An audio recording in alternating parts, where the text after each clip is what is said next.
بسم الله الرحمن الرحيم. الحمد لله صلى الله على سيدنا محمد وعلى آله وصحبه أجمعين.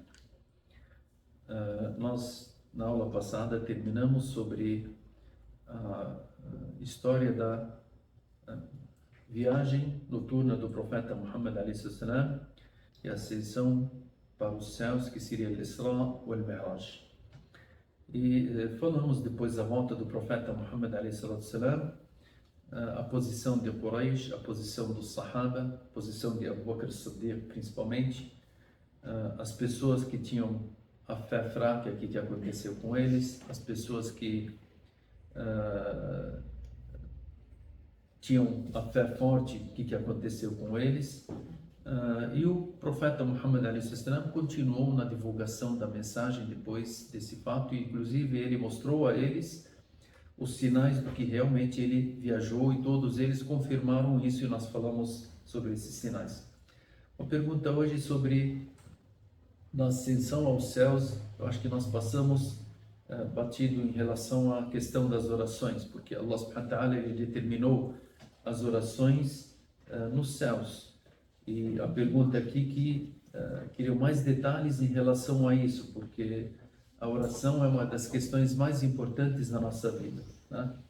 E nós sabemos que todas as ordens que Allah subhanahu wa ta'ala revelou ao profeta Muhammad a.s., dentre o zakat, o jejum, a peregrinação, as demais regras que Allah subhanahu wa ta'ala determinou, que foram na revelação ao profeta Muhammad a.s., seja em Meca ou em Medina, que a maior parte foi em Medina, foram através das revelações ao profeta Muhammad a.s. E nós sabemos que o Alcorão ele foi sendo revelado em partes até que se completou no final da vida do profeta Muhammad a.s. Ele foi se revelando dessa forma para que as pessoas sentissem cada revelação de uma parte do Corão a ser colocada em prática na vida do profeta Muhammad a.s. e para ser colocada em prática na vida dos Sahaba, para que não acumulassem todas as ordens de Allah subhanahu wa ta'ala em cima deles de uma vez. Por isso que Allah subhanahu wa ta'ala revelou ao Corão durante 23 anos. Uma das revelações foi a ordem de praticarmos as 5 orações diárias. Antes dessa ordem, a oração já existia. Existia que o profeta Muhammad a.s. ele praticava uma oração de manhã e uma oração durante a noite. Então essa era a oração que era feita pelo profeta Muhammad a.s. e não era obrigatória para os companheiros do profeta Muhammad a.s. Nós falamos que nos primeiros 13 anos em Meca era somente a confirmação das pessoas acreditarem, crerem em Deus único e deixarem a adoração às estátuas e a tudo que possam ter tomado como deuses a não ser Allah subhanahu wa ta'ala. Nós falamos sobre a ascensão, sobre as portas que o profeta Muhammad a.s. ele tocava nos céus, até que chegou no último lugar, onde depois do paraíso ele conseguiu subir também. Allah subhanahu wa ta'ala permitiu que ele chegasse até Allah subhanahu wa ta'ala. Naquele momento Allah subhanahu wa ta'ala determinou ao profeta Muhammad a.s. a prática das orações no Islã, que é um dos 5 pilares do Islã, que seria as orações, as 5 orações diárias. Ali tem um hadith no Sahih al-Bukhari, onde fala, é um hadith autêntico no Bukhari, onde ele explica detalhadamente essa questão, que Allah subhanahu wa ta'ala ordenou ao profeta Muhammad a.s. a prática para ele e para sua nação 50 orações diárias. Eram determinadas 50 orações durante o dia e a noite. E o profeta Muhammad a.s. acatou aquilo como uma ordem de Allah subhanahu wa ta'ala. E quando o profeta Muhammad a.s. voltava, Allah permitiu que ele se encontrasse com o profeta Musa a.s. novamente. O profeta Musa a.s. queria saber desse encontro entre o profeta Muhammad a.s. e Allah, seu Senhor. E o que Allah subhanahu wa ta'ala determinou para ele, para a sua nação. O profeta Muhammad a.s. disse que Allah determinou as 50 orações diárias durante o dia e a noite. Imagine se Allah subhanahu wa ta'ala determinou essas 50 orações, nós seríamos obrigados a praticá-las as 50 orações. Qualquer maneira, hoje nós temos 24 horas por dia. Então, seria cada meia hora uma oração, é mais ou menos isso, né? Nós seríamos obrigados? Sim.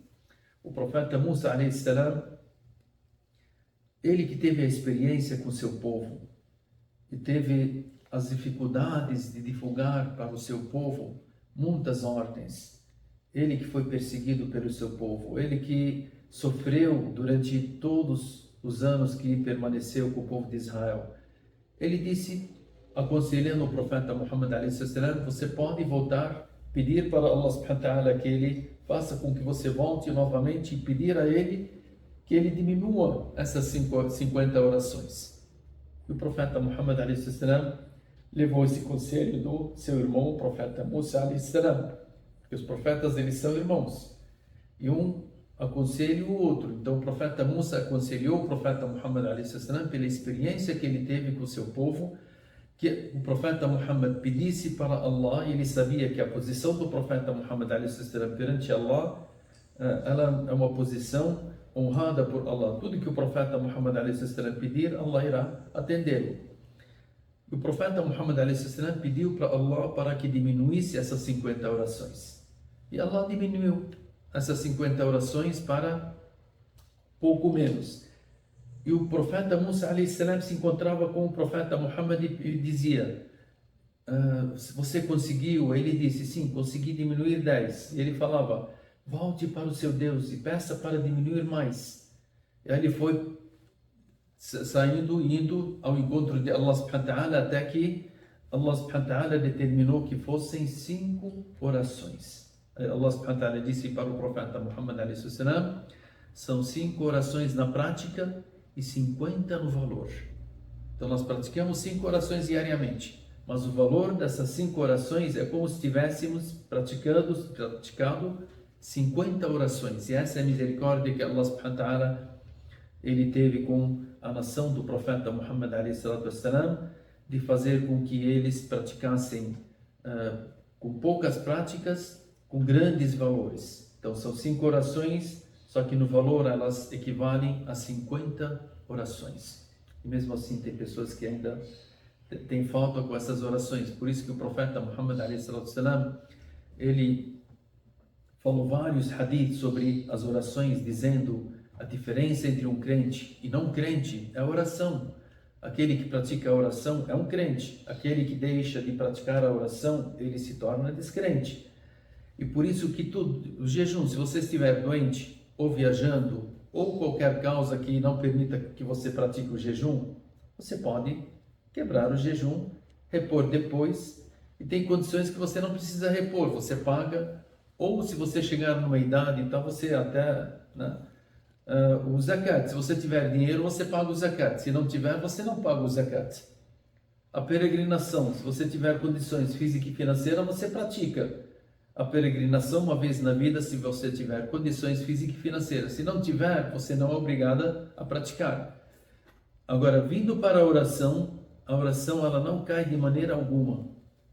Mesmo que você estiver doente, mesmo que você não tiver condições de fazer o wudu, de fazer o banho, mesmo que você não tiver condições de ficar em pé ou de ficar sentada, mesmo que você estiver num lugar de guerra onde o medo ele está abrangendo toda a sua vida, mesmo que você estiver em qualquer situação, se você estiver consciente ainda, a oração ela se torna obrigada para você praticá-la. Então a oração não cai. Tem pessoas que falam, você está doente, você vai visitar alguns velhos. Antigamente era isso, né? Uma pessoa que está doente lá, deitada na cama, sofrendo, tal. Se você perguntar, você praticar oração, faz 2 dias que eu não rezo nenhuma. Por quê? Não tenho condições. Como não tem condições? A oração ela é mais importante que você tem na sua vida.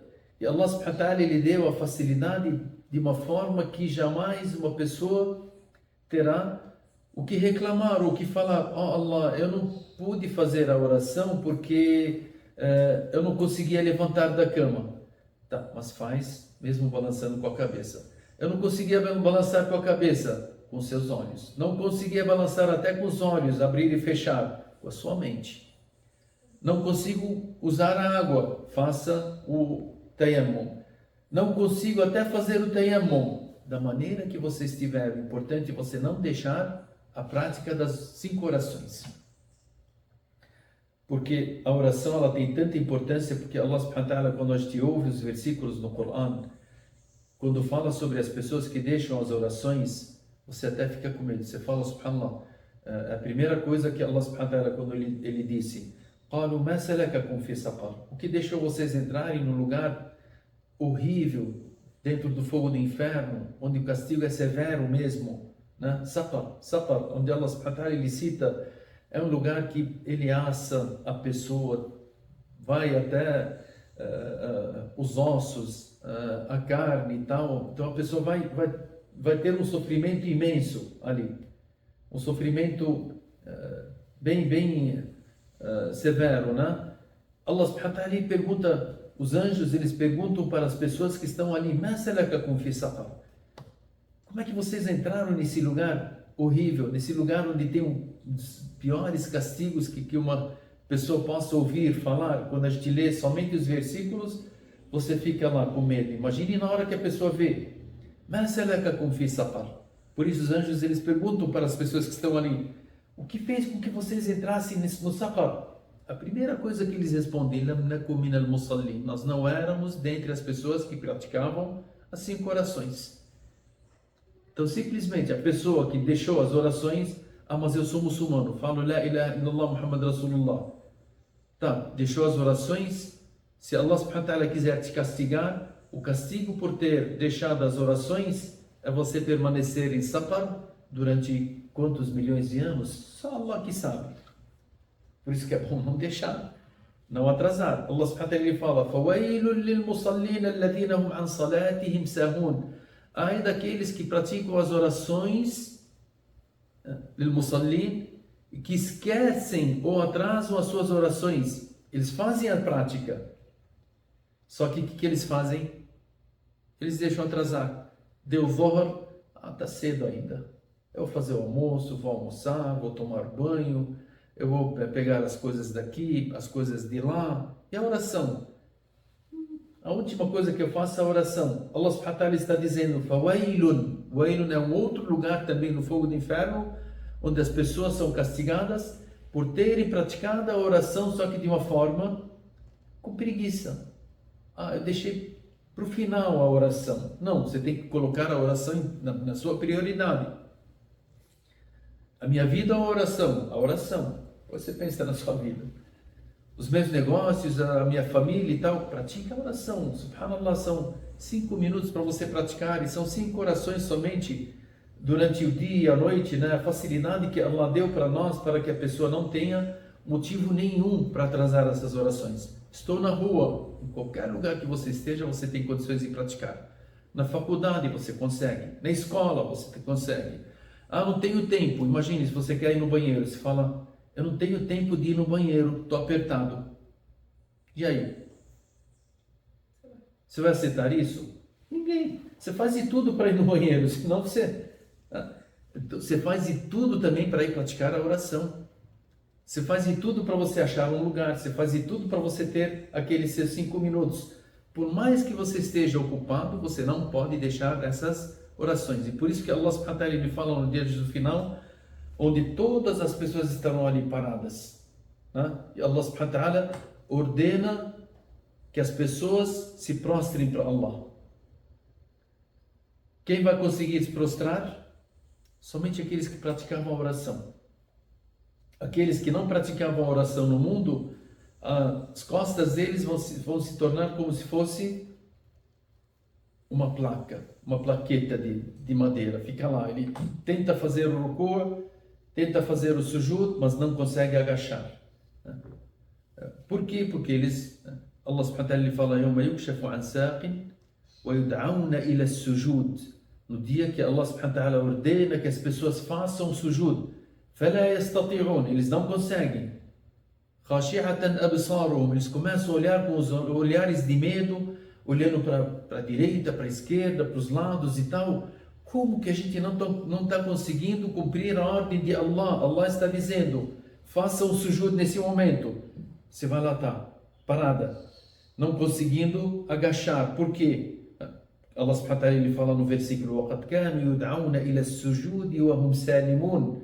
Eles eram ordenados a praticar o sujud e a oração enquanto eles estavam em vida, quando eles tinham condições de praticar, não praticaram. Então agora nesse momento eles não vão conseguir praticar. E por isso que a gente tem que colocar a oração como prioridade na nossa vida. Por isso que Allah subhanahu wa ta'ala, subhanallah, ele determinou que a oração, ele elevou o profeta Muhammad alayhi salam no lugar mais alto, no nível mais alto, se encontrou diretamente com ele e ordenou a ele que vocês, a sua nação, tem as 5 orações diárias. Enquanto que as demais ordens foram reveladas na terra, a oração foi revelada lá, no céu.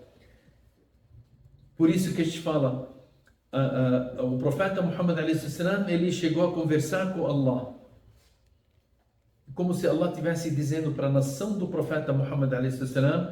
da maneira que o profeta Muhammad a.s. teve esse grande privilégio, todos os seguidores do profeta Muhammad a.s. terão esse mesmo privilégio.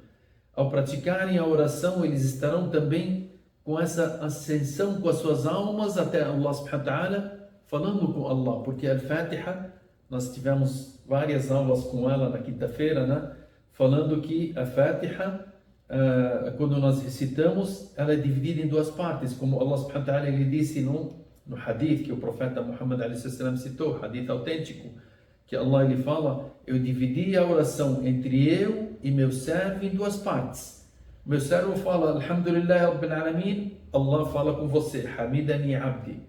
Isso significa que você está conversando com Allah também da maneira que o profeta Muhammad a.s. ele também teve com Allah subhanahu wa ta'ala. Então você, nas 5 orações, você tem esse relacionamento com seu Criador.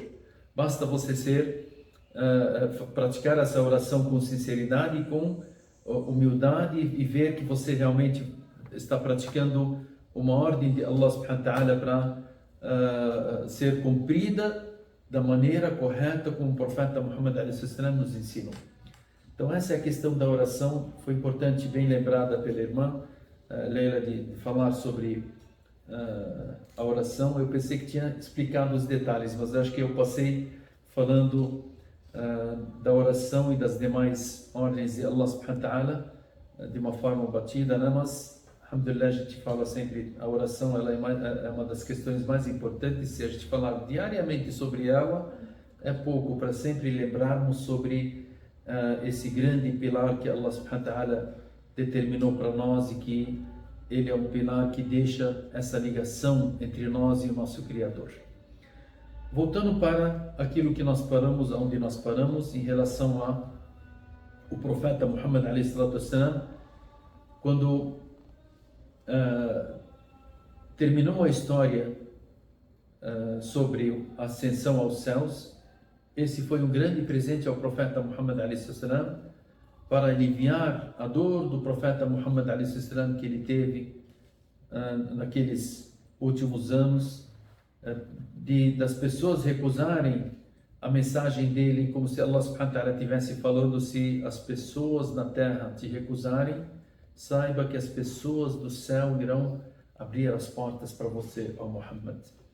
E assim, a gente aprende que quando você está com Allah subhanahu wa ta'ala, jamais tema aquilo que acontece com você na terra. Porque se você está com Allah, você está com o bem todo na sua mão. Você está com o seu coração aberto para Allah subhanahu wa ta'ala. E tudo que está nesse mundo é passageiro. O Imam Shafi'i ele fala uma poesia, ele dizendo, né?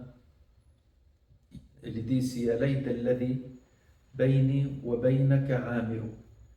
O meu desejo era que esteja entre eu e o Senhor Allah, ó Allah, tudo perfeito.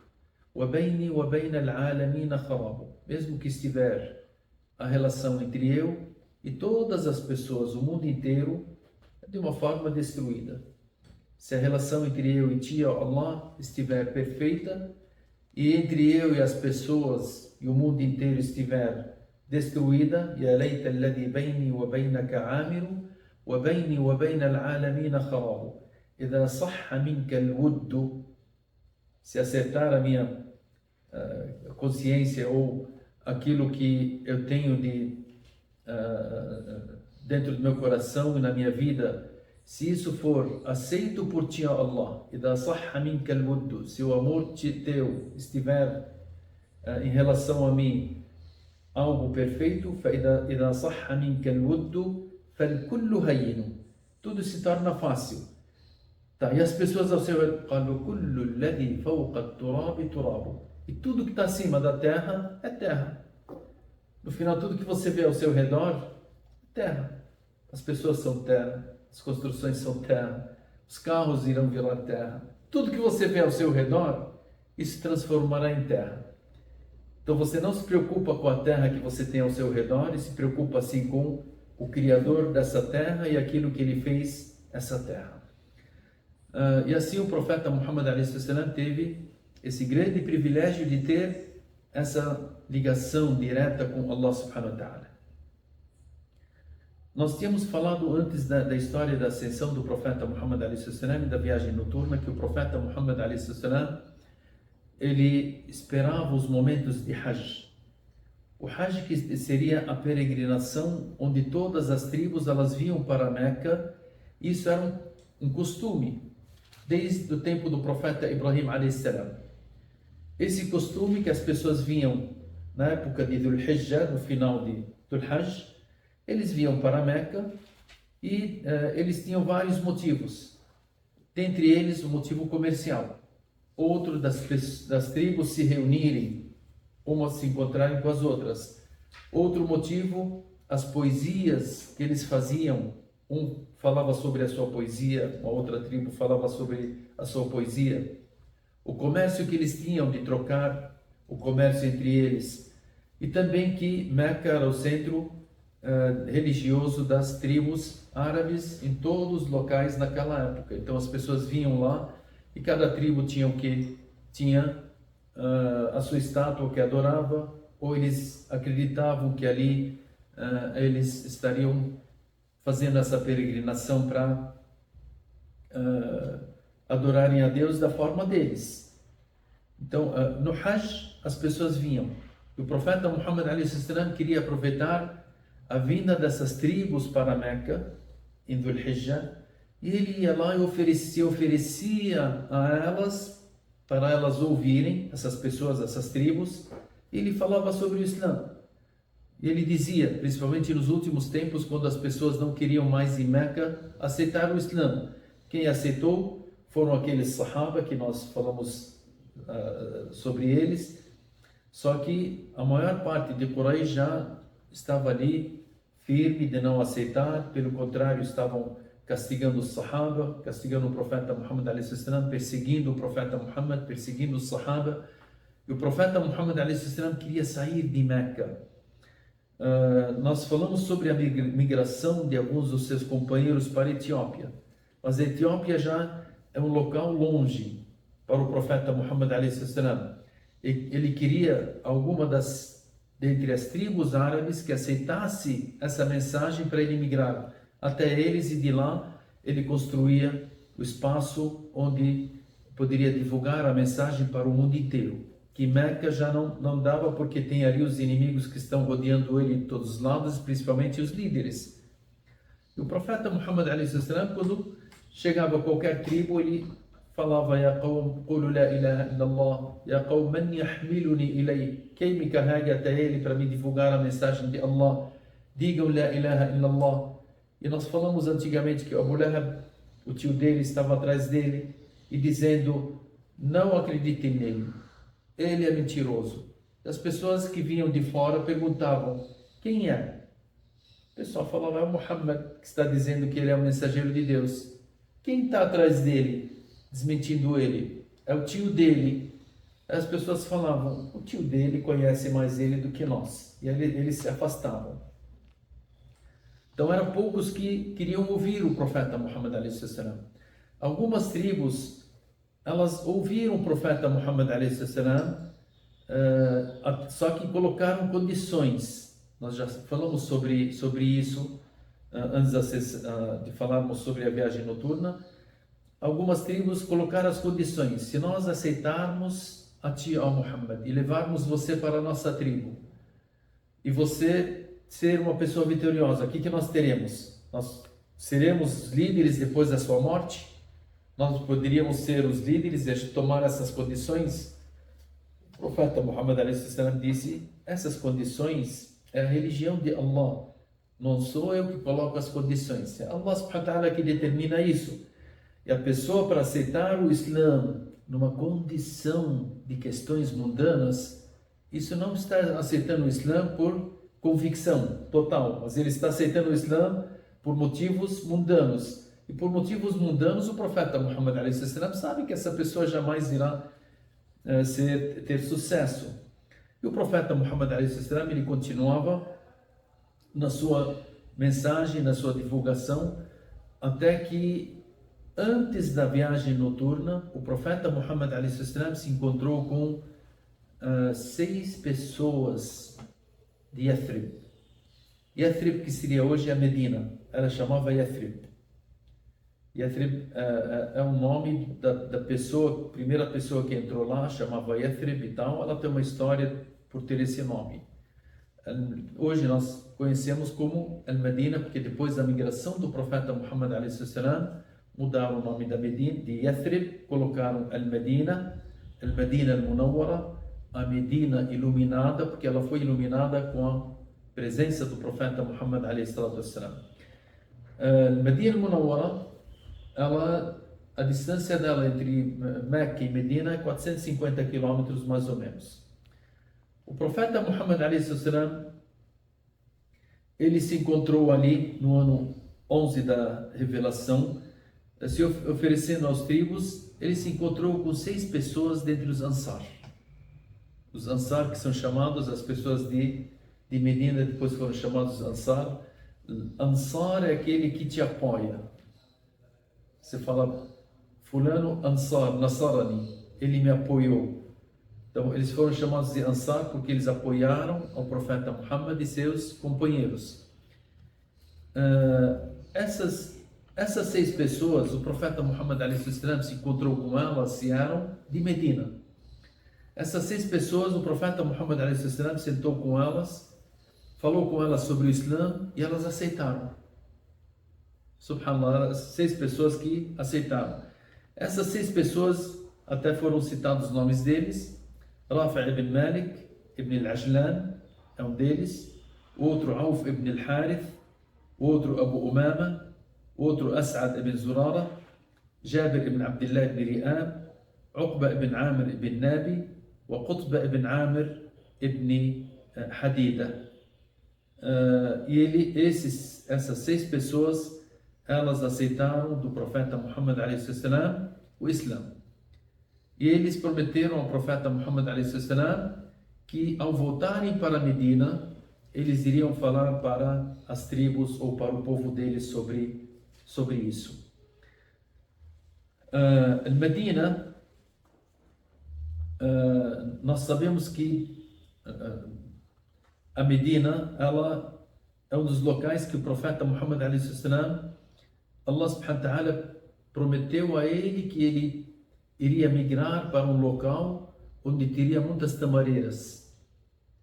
O profeta Muhammad a.s. ele não imaginava que era Medina, pensava que era um lugar diferente, até ele citou alguns lugares. Medina ali tinha 2 tribos mais importantes. Essas 2 tribos que eram incrédulas, eles acreditavam nas pedras e tal, e adoravam as estátuas. E tinha tribos judias ali dentro de Medina. Bani Qurayza é uma das tribos, Bani Qaynuqa é uma das tribos que estavam ali. Então a Medina era formada dentre Aus e Khazraj, 2 tribos que são conhecidas e são primos dentre os incrédulos, e algumas tribos dentre os judeus. Aus e Khazraj, essa Aus e Khazraj, eles sempre tiveram grandes guerras uns contra os outros. Então, essas grandes guerras, elas eram de anos. A última grande guerra que aconteceu, um contra o outro, fazia 4 anos. Há 4 anos atrás ou 5 anos atrás, onde os grandes líderes dentre os Aws e os Khazraj morreram nessa batalha, nessa guerra. Os judeus, eles participaram, porque os judeus, eles sempre entravam ou com os Aws ou com o Khazraj, entre essas tribos. E eles faziam, entre eles, algumas condições, colocavam ali.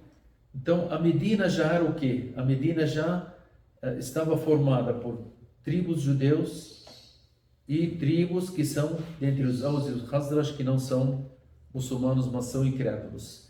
Os judeus, quando eles tinham intrigas contra Aws e Khazraj, que são os árabes ali, que são os incrédulos, eles diziam, os judeus diziam a eles: Deus irá mandar um profeta, e na hora que surgir esse profeta, porque nos livros deles, nós falamos sobre isso, né? Que eles têm nos livros deles a vinda do profeta Muhammad alayhi salam, só que para eles queriam que o profeta fosse da descendência deles, e não queriam que seja dentre os árabes. Só que eles sabiam as descrições dele exatas. Até quando o profeta Muhammad alayhi salam chegará em Medina, vocês vão perceber que os grandes líderes judeus se converteram ao Islã porque estava escrito ali, estava nítido que e outros deixaram de crer porque eles falavam: sim, esse é o profeta, mas nós não vamos acreditar porque ele não está dentre os nossos, da nossa descendência. Os judeus, eles diziam para Aws e Khazraj: Deus irá mandar nos últimos tempos um profeta. Assim que ele surgir, nós iremos junto com ele lutar contra vocês e iremos matá-los da maneira que Ad e Iram, que são grandes nações antigas, foram castigados por Deus subhanahu wa ta'ala, e a história deles era conhecida entre eles. E os judeus diziam para Aws e Khazraj: nós iremos matar vocês e acabar com vocês da maneira que foram acabados as duas nações Ad e Iram. Aws e Khazraj, eles colocavam aquilo na cabeça. Então, terá um mensageiro futuramente, que os judeus estão dizendo, que eles têm o livro deles. E também a questão dessa guerra que acabou com as grandes lideranças deles, porque o que segura às vezes uma pessoa de não aceitar a verdade? Em Meca, você sabe que os grandes líderes de Quraysh, que Abu Jahl, Abu Lahab, Al-Walid, tal, fulano, essas pessoas que eram grandes líderes, eles não aceitavam que o profeta Muhammad a.s. fosse o mensageiro de Allah. Como que ele vai falar que ele é um mensageiro, ele é um órfão, é um jovem? Nós somos os líderes, a liderança está na nossa mão. E eles sabiam da realidade do profeta Muhammad a.s., só que eles não queriam aceitar porque por negar, e não por... Eles sabem que é verdade, mas eles negavam essa verdade. Ali em Medina, já essas lideranças grandes que podiam negar, elas já morreram naquela guerra que havia acontecido há 4 ou 5 anos atrás. E as lideranças grandes não existiam mais, então a maior parte em Medina eram de jovens. E eles ouviam os judeus também. Essas 6 pessoas que nós falamos os nomes deles, uns falavam aos outros: é esse profeta que os judeus sempre nos ameaçam com ele, que ele irá vir, um profeta, nós iremos segui-lo e vamos combater vocês. Então que sejamos nós os seguidores dele, antes que os judeus fiquem sabendo desse profeta. Por isso que eles entraram junto com o profeta Muhammad a.s. no Islã e voltaram para Medina. Ao voltarem para Medina, isso era no ano 11. Nós falamos que a viagem noturna e a ascensão do profeta Muhammad a.s. foi um ano depois. Durante esse ano, essas 6 pessoas que foram para Medina, elas foram comentando sobre o Islã. foram falando sobre o Islã. Depois da viagem noturna do profeta Muhammad a.s., que foi no ano 12 da Hijra, foi em Shawwal. Aí vinha Dhul Qa'da, Dhul Hijja, que vinha a peregrinação das tribos voltarem todas novamente para Medina, para Meca. Nesse ano, no ano 12, vieram de Medina para Meca 12 pessoas. No começo eram 6, agora depois da viagem noturna voltaram 12 pessoas. Essas 12 pessoas, 10 eram dentre Al-Khazraj e 2 eram dentre Al-Aus. Quer dizer que as duas tribos já têm pessoas muçulmanas que aderiram ao Islã e vieram para Meca para se encontrar com o profeta Muhammad a.s. Essas 12 pessoas, elas se encontraram com o profeta Muhammad a.s. fil Aqaba. Então a gente fala Bay'atul Aqaba. Eles deram o juramento de confiança, né? de fidelidade ao profeta Muhammad a.s. Essas 12 pessoas, elas se encontraram com o profeta Muhammad a.s. secretamente, Al-Aqaba, que seria em Mina, onde nós atacamos as pedras ali no Hajj. Ali é chamado Al-Aqaba. O profeta Muhammad a.s. ele ia naqueles lugares para falar com as tribos. E ali se encontrou com essas 12 pessoas e ele ordenou que não espalhassem entre as pessoas de Quraysh, porque as pessoas de Quraysh, se elas souberem que pessoas de fora vieram para cá, aderiram ao Islã, estão apoiando o profeta Muhammad a.s., então é uma guerra aberta entre Quraysh e uma outra cidade. Então eles ficaram secretamente, sem que ninguém percebesse esse encontro do profeta Muhammad a.s. com essas 12 pessoas. Essas 12 pessoas, o profeta Muhammad a.s.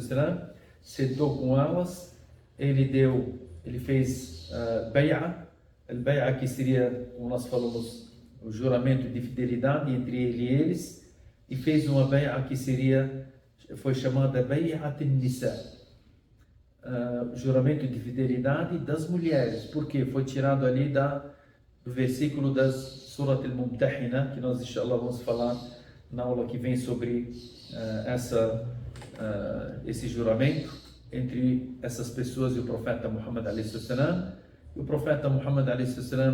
ele mandou junto com eles, com essas 12 pessoas, depois que teve essa bay'a, Mus'ab ibn Umair, um dos seus companheiros de Meca, para ir para Medina para ensinar às pessoas ali o Corão e o Islã. E assim foi o início de uma nova era para o Islã. Inshallah, nas próximas aulas nós iremos falar sobre essa bay'a, de que foi, porquê, qual o motivo dela, as pessoas que estiveram ali, depois que voltaram no outro ano, o que aconteceu também. É uma história que se completa até que o profeta Muhammad a.s. comece uma nova era, que seria a era de Medina, da migração do profeta Muhammad a.s. de Meca para Medina, inicia nesse período. Esperamos que Allah subhanahu wa ta'ala sempre nos ensine aquilo que é benéfico. Sallallahu alaihi wa sallam Muhammad wa ala alihi wa sahbihi ajma'in. Walhamdulillahi rabbil alamin.